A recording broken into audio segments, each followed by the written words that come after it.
following announcement has been paid for by the New World Order. This is the War Machine Rhino, the last ever ECW World Heavyweight Champion, and you're listening to Damage 365 Radio. Keep listening or you'll get gored in half.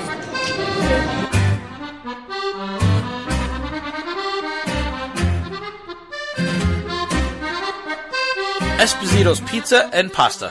Check us out at one of our fine locations, 930 Route 34 in Matawan, New Jersey, or 233 East Main Street in Manasquan, New Jersey. From pizza and salads to pasta and buffalo wings, we have something to suit every member of your family. Whether you're seeking to take out, delivery, or you just want to dine in, let us do the dishes, as we will be more than happy to take care of your next meal. Our courteous and friendly restaurant staff is here to meet and exceed all your expectations. We promise an enjoyable experience each and every time we serve you. Try our award-winning Sesame Crust Pizza, our recent winner at the Las Vegas Pizza Open. Visit us online at sesameseedpizza.com for store hours, menus, and phone numbers to one of our great locations. Esposito's Pizza and Pasta, so close to eating at Mom's, but without all the yelling.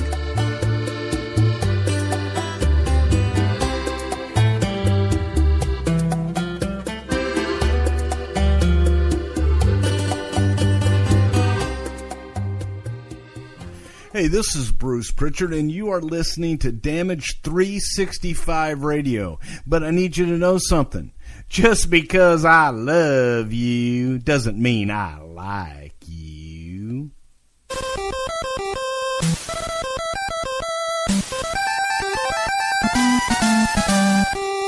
Hey, wrestling promoters and booking agents, you know where you can get inexpensive prints of your higher talent? Right here at Fast Copy Printing Center, located in the Pearl of the Bayshore. That's right, whether you need 8x10s, 11x14s, posters, long format, or even weatherproof signs, we can do it all. We also can create promotional items for your business, such as pens, business cards, drink koozies, banners, or just a coffee mug. Stop on down to Fast Copy Printing Center, 81 Broad Street in Keyport, New Jersey, or call us at 732-739-4646. No job is too big and satisfaction is guaranteed. Tell them Damage 365 sent you.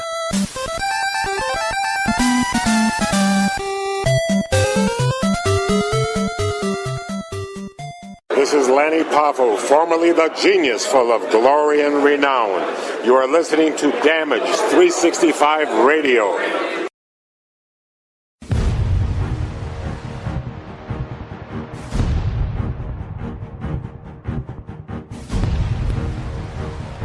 The Funkenstein Wrestling Superstore, selling wrestling memorabilia from all around the world, including WWE, Impact, ROH, Japan, Mexico, and the Indies. They sell action figures, lucha masks, t-shirts, trading cards, magazines, DVDs, autographs, collectibles, vintage video games, and more. Stop in to get tickets for local independent wrestling such as UWA Elite, CZW, and Synergy Wrestling. Located indoors at the world-famous Englishtown Flea Market, Blue Building booths 45 through 48, 90 Wilson Avenue in Manalapan Township, New Jersey. Open every Saturday and Sunday from 8 a.m. to 3 p.m. all year round. Visit them at Facebook at facebook.com/Funkenstein Inc.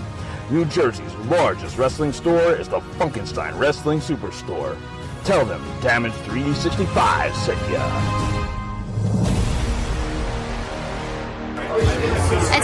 Attention everyone, this is Allie, and you're listening to Damage 365 Radio. The following announcement has been paid for by the New World Order. Hey wrestling fans, this is Gary Michael Capetta, and you're listening to the All Night Long Wrestling Podcast with the Enforcer and the Stallion. All night long. All night long. Yes. All night long. All night long. Yeah. It's the All Night Long Wrestling Podcast with the Enforcer. I believe you're called Enforcers, Gordon. I I sell women's shoes. And the Stallion. Hey, baby! I am not what you would call a handsome man.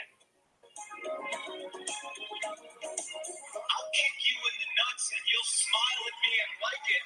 Oh, nuts!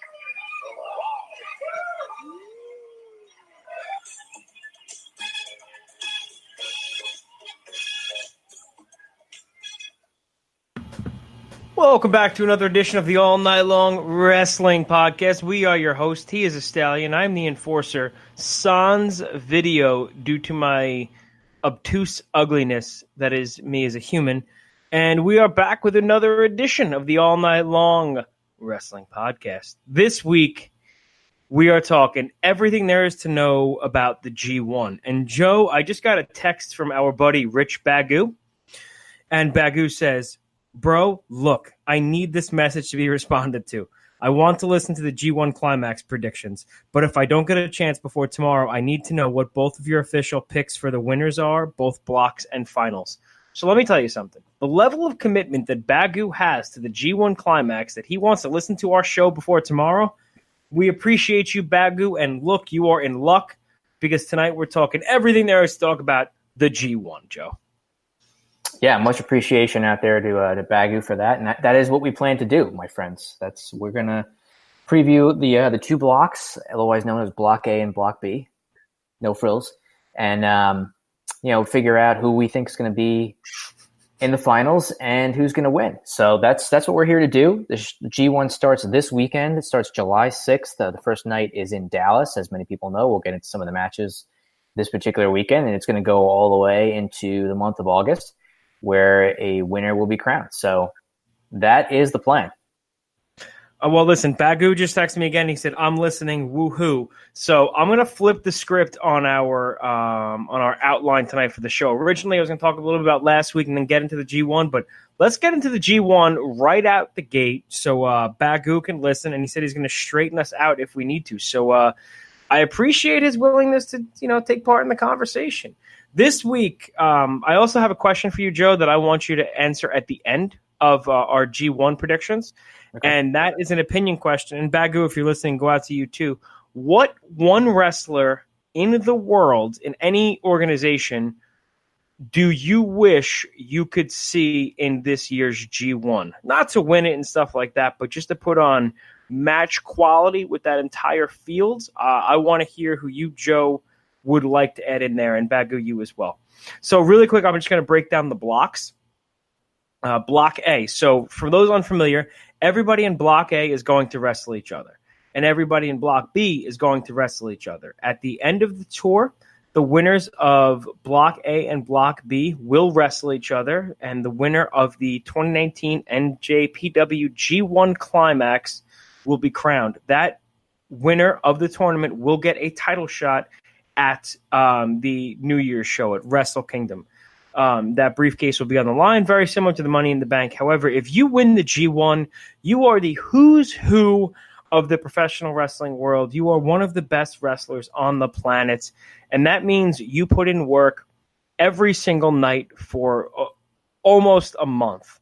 And if you're sitting here saying, man, I want to put in work every single night for a month, but I want to do it in the bedroom, then what you do is you go to BlueChew.com, you use our promo code WPP, which stands for Wrestling Perspective Podcast. You pay $5 shipping and handling, and your first order of Blue Chew, which is all the ingredients of the Cialis and of the Viagra, in a chewable. You don't got to worry if you have a full stomach. It's after dinner. You got to worry about the pills breaking down. No, baby. Use that. Use that Blue Chew. $5. Your first shipment is on the house. And tell them the guys at the All Night Long Wrestling Podcast sent you. Again, that promo code is WPP. So if you want a climax, let's just get to the blocks, Joe. Yeah.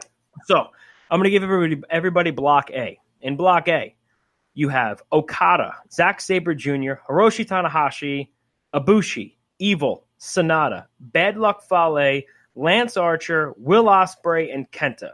In Block B, you have Naito, Ishii, Juice Robinson, Yano, Goto, Jay White, Jeff Cobb, Shingo, Taichi, and the artist formerly known as Dean Ambrose, Jon Moxley. Joe, just looking at these two blocks, which one do you see is a little bit stronger? I mean, to me, it looks like Block A is a little bit stronger because you have guys like Ibushi, Okada, Ospreay, Tanahashi, Sonata, and Sabre, who are pretty much well-established guys that are operating at a high level. And then you have some guys in there like Evil, and then Kenta making his debut in the tournament. So there's going to be a lot of interesting things happening in Block A, in my opinion.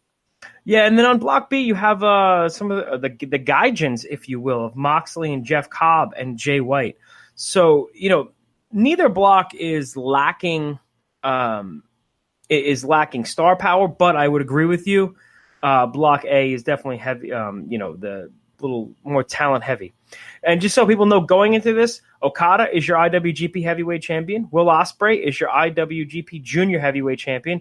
Ishii is your Never Openweight Champion. And Jon Moxley is your IWGP US Champion. Now, why that's important is because usually when the champions lose in the tournaments are non-title matches. However, it does set up matches down the line for those champions. I think that's a good way to do it because I don't think, for example, Okada being your champion and losing on night, 21 or 22, to me, it's not the end of the world because the guy's wrestled how many matches at that point? It gives him, a little bit of an out there. And, I think that's smart booking and, the storylines write themselves. Joe, would you agree with Bagu's assessment that the biggest snub is Minoru Suzuki? I would, yeah. I mean, I know he's getting up there in age, but he was somebody that I was hoping to see in this tournament. This is the first year for me personally that I'm going to be able to watch all of the nights as they happen. So I was obviously, as being a big Suzuki fan as I am, I was hoping that he would be in the tournament. But it's unfortunate that he wasn't able to be a part of it this year, but there's still a lot of great talent in both blocks. So I think it's going to be a really quality set of matches either way. Yeah, I mean, I would like to break down, let's, tomorrow night, the tournament kicks off and, I'm talking a lot about Bagu here, but I want to give him credit because you and we both have New Japan World now, correct? Yes. Okay, New Japan World, because of the restrictions in the United States and Fight TV and all that stuff, they're not able to show the first night of the G1 live, which sucks. So Bagu told me if you don't have Access TV, which for some reason, Optimum, Dolan, Altus One, we don't have Access TV, Joe. Download the Philo app, that's Philo, and you can watch it for free as long as you have a free trial of the Philo app if you have any kind of smart device. So that's what I'll be doing tomorrow night. So kudos to Bagu on that one. And let's just get right into the predictions for the blocks tomorrow night. Want to start at the bottom and work our way up? I'm sorry, you want to go over the blocks or just the block matches tomorrow night? I don't know if we need the whole card. Okay, yeah. Well, I have the block matches for the 6th, which is Saturday night. It's the A block. So it's there's 5 matches. So we've got Sonata versus Zack Sabre Jr., Evil versus Bad Luck Fale, Ospreay versus Lance Archer, Ibushi versus Kenta, and Okada versus Tanahashi. Let's start at the first match you mentioned, Sonata versus Zack Sabre Jr.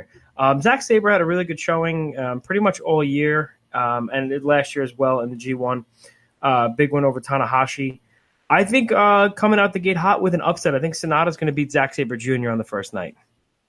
Yeah, these are guys I think are going to be probably around the same area in terms of how many points they get in the block. They're probably pretty evenly matched. I mean, I don't really know. Sometimes with these early tournament matches, they do some different things, and I never really know what spot they're going to do that in. But I'm going to say that Zack Sabre beats Sonata on the first night on Saturday. Okay, Evil and Bad Luck Fale on night 1. I'm taking Bad Luck Fale because that dude always comes prepared for the G1. He is the upset king, and I look for him to get a big win over Evil to start the tournament. Yeah, unfortunately, they do like to give him some victories in this tournament, which I'm not a big fan of. What do you mean, unfortunately? Well, I mean, he's not really a legitimate contender to make the finals, in my opinion. So I don't really know.